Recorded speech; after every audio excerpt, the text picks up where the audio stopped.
দুটি সময় ঘুমালে আপনি ফকির হয়ে যাবেন, আপনি ধ্বংস হয়ে যাবেন, আপনি নিস্তেজ হয়ে যাবেন। এটা আমার কথা নয়, রাসূলুল্লাহ সাল্লাল্লাহু আলাইহি ওয়াসাল্লাম বলেছেন, দুইটা সময় যে ঘুমায় আল্লাহ রাব্বুল আলামিন তার রিজিকে ধ্বংস নিয়ে আসেন।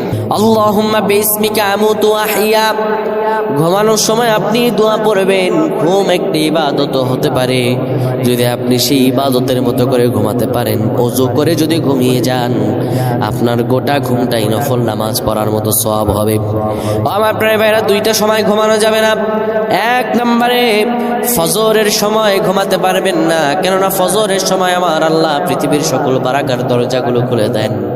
আরেকটা সময় হলো আসরের পর থেকে মাগরিব সময়, এই সময় ভুলেও ঘুমানো যাবে না। ঘুমালে পরে আল্লাহ তাআলার দরবারে আপনি অপরাধী হবেন।